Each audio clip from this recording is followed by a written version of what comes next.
நான் முன்னாடி சொன்ன பாருங்க கிளைம்பர்.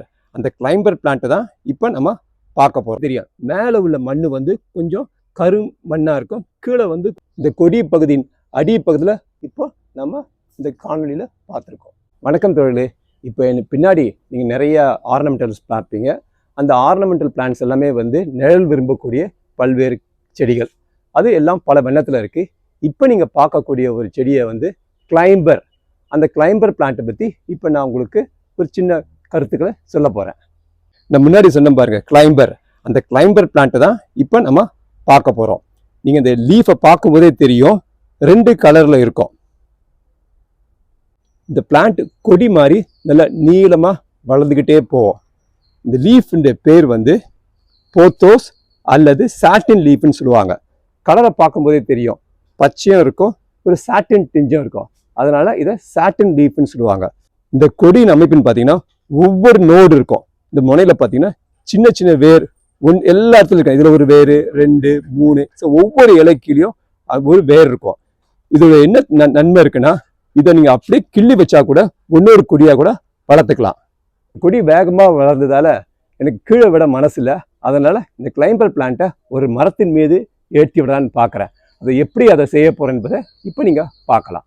நீங்கள் பார்க்கக்கூடிய மரம் வந்து பாத மரம். என்னுடைய வீட்டில் வளர்க்குறேன். அந்த பாதாம் மரத்துக்கு கீழே தான் இந்த கொடியை நான் நடவு செய்ய போகிறேன். அந்த மரத்துக்கு கீழே பார்த்தீங்கன்னா ஒரு சின்ன குழி எடுத்திருக்கேன். ஏன்னா இது நிழல் விரும்பக்கூடிய கொடி வகை. அதெல்லாம் நம்ம வெயில் வைக்கக்கூடாது, நிழலில் மரத்தின் கீழே தான் வைக்கணும். இந்த குழியின் ஆழம் வந்து 1/2 அடி. நீங்கள் பார்க்கும்போதே தெரியும், மேலே உள்ள மண் வந்து கொஞ்சம் கரு மண்ணாக இருக்கும், கீழே வந்து கொஞ்சம் பழுப்பு நிறத்தில் இருக்கும். ஏன்னா நிறைய சாண எருவு போட்டதால அந்த மண்ணின் தன்மை வந்து செழிப்பாக இருக்குது. கீழே இருக்க மண் வந்து இறுகி இருக்கும். அதனால நம்ம எடுக்கும்போது வேர் அறுவாமல் சேஃபாக எடுக்கணும். ஸோ அதுக்கு முன்னாடி என்ன பண்ணுவோம்னா, இந்த சின்ன குத்து கம்பி இருக்குது, நான் அந்த கார்டன் பர்பஸ்க்காக யூஸ் பண்ணுவேன். இதை வந்து குத்தி அந்த மண்ணை லூஸ் பண்ண போகிறேன். குத்து கம்பியை வச்சு மண்ணை லூஸ் பண்ணுறதை பார்க்குறீங்க.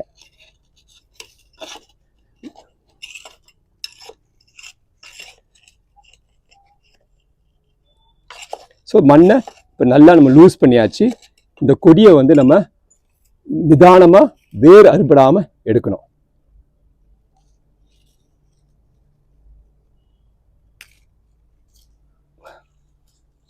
பார்த்தீங்கன்னா தொட்டி எடுக்கும்போது சுற்றி இருந்துச்சு.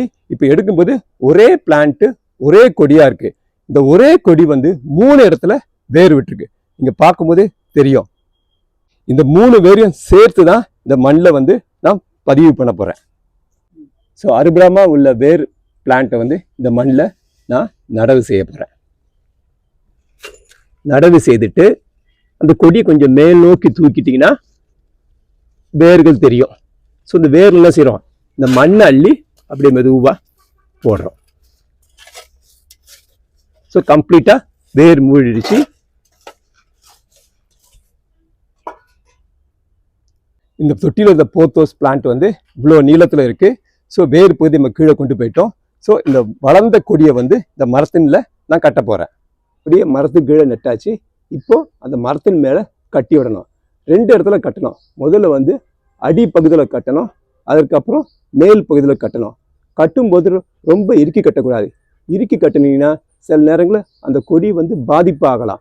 கொஞ்சம் லூஸாக கட்டினீங்கன்னா அது மெதுவாக வளர்ந்து இந்த மரத்தின் மேலே படர்ந்துடும். இந்த கொடி பகுதியின் அடி பகுதியில் முதல் கட்டு கட்டுறேன். அடுத்த கட்டு வந்து 2வது கட்டு மேல் பகுதியில் கட்ட போகிறேன்.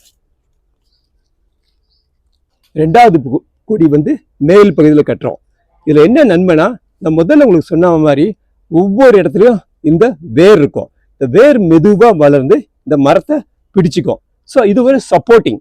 ஸோ சப்போர்ட் பண்ணுறதுல இந்த கொடி ஒரு கிளைம்பர் மாதிரி வளர்ந்து மரத்தின் மேல் நோக்கி செல்லும். எல்லா கிளைம்பர்ஸ் பிளான்ட்டுக்கும் ஒரு சப்போர்ட்டிங் தேவை. ஸோ நமக்கு செடிக்கு ஏற்றவாறு கிளைம்பர்ஸ்க்கு ஏற்றவாறு அந்த சப்போர்ட்டிங் சிஸ்டத்தை கொடுத்தீங்கன்னா கிளைம்பர்ஸ் பார்க்க அழகாக இருக்கும். ஒரு வருஷம் பார்த்தீங்கன்னா இந்த பிளான்ட் நல்லா அழகாக ஆகி கொடி நிறைஞ்சி ஒரு சாட்டின் லுக் கொடுக்கும். ஒரு கிளைம்பர் பிளான்ட் போத்தோஸை வந்து எப்படி தொட்டியிலேருந்து மரத்தில் நட்டுருக்க முறையை இப்போ நம்ம இந்த காணொலியில் பார்த்துருக்கோம். வாழ்க்கையில் நமக்கு ஒரு திடீர்னு சப்போர்ட்டிங் சிஸ்டம் கிடைக்கும். அந்த சப்போர்ட்டிங் சிஸ்டம் கிடைக்கும் போது அதை பிடிச்சி உடனே மேலே வந்து நல்லபடியாக இருக்கணும். அதே மாதிரி தான் பிளான்ட்ஸுக்கும். ஸோ அதுக்கு ஒரு சப்போர்ட்டிங் சிஸ்டம் கரெக்ட் டைமில் கொடுக்கும்போதும் அதுவும் நன்றாக வளர்ந்து நமக்கு பார்க்க அழகாக இருக்கும்.